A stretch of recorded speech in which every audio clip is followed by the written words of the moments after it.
Good morning, Year 3. Happy Tuesday and welcome to your SPAG lesson for this week.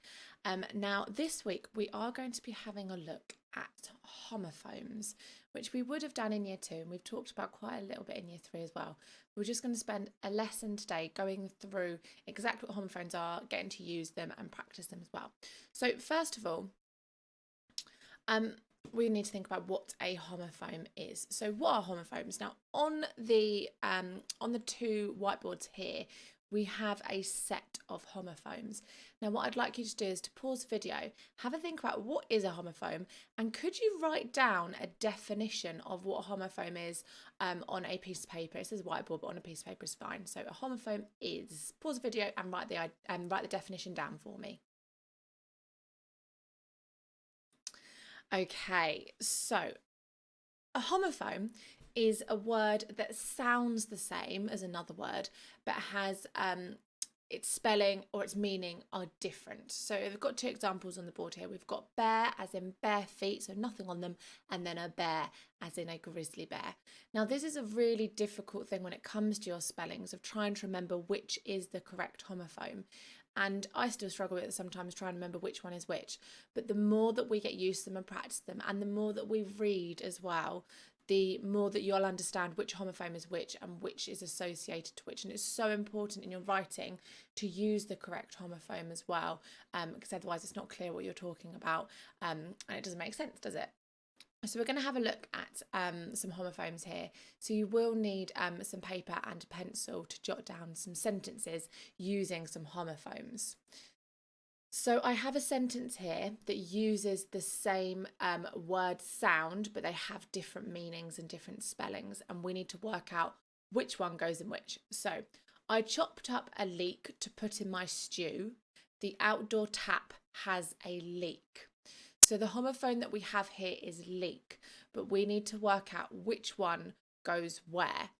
Now, we probably know that we chopped up this kind of leek and put in our stew, and the outdoor tap has a leak, but it's the spelling that I'm looking for, the one that we need to make sure that we're doing correctly.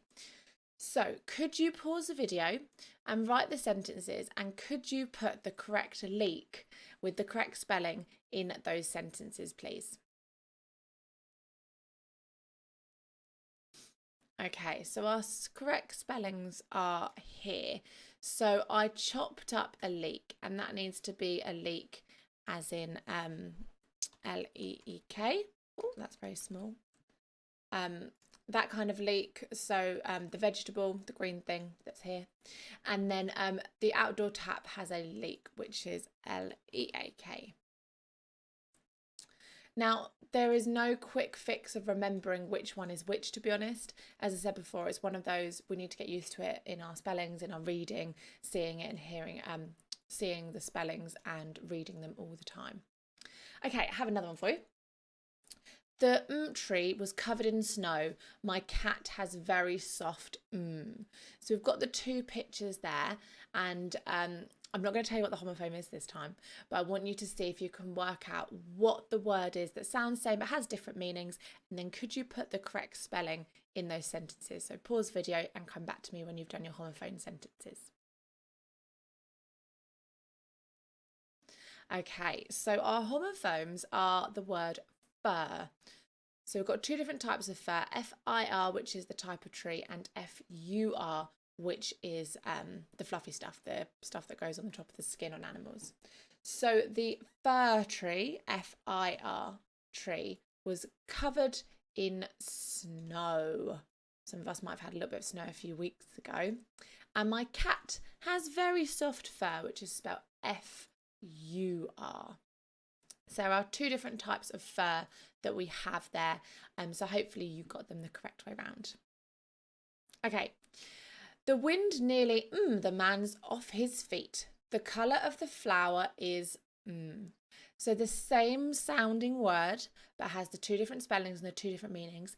Can you work out what the homophone is? And then can you choose the correct one to go in the sentences that you're writing down?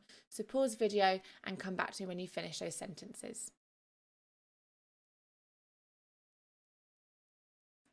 Okay, so the word that we have, the colour of the flower is blue, and the wind nearly blew the man off of his feet. So the colour of the flower is blue, spelled B-L-U-E, and then the wind was so strong it nearly blew him off, B-L-E-W. So you can see there that we've got the ooh sounds, the alternative graphemes. So we're not talking about spelling things in a crazy different way. We've just got the alternative sometimes which change the meaning of the word. Okay, and the last one we have is, he picked her a beautiful red that of the chairs were all set out for the match. So can you pause the video, work out what the homophone is, and then write the correct spelling in the correct sentence for me? Okay, so he picked her a beautiful red rose, and the chairs were set out for the match. So these are our two spellings. So we've got rose as in the flower, which is our first one here, and then rose, R-O-W-S, which is the rows of chairs. So I know that was like a really quick whistle-stop tour of homophones. I can't go through every single homophone there are because there are so many, we would be here forever. As I've said, reading and spelling, getting used to it, that will definitely help. But also being able to recognise the different meanings of the words when you are reading them as well is really important. So on Teams, there are a couple of activities to do.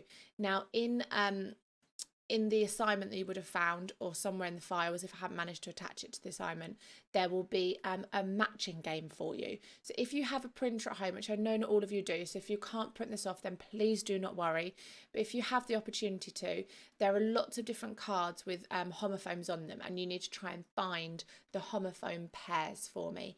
And then everyone should be able to do this one, which is to complete the short quiz on Teams, which is about homophones, recognising them, spelling them, and choosing the correct one as well. So that is your English lesson for Tuesday. Now I know SPAG lessons tend to be a little bit shorter, but they are still really important that we do them, and making sure that we're covering all of our spelling, punctuation and grammar for year 3. Have a lovely day, guys, and I will see you very soon. Bye.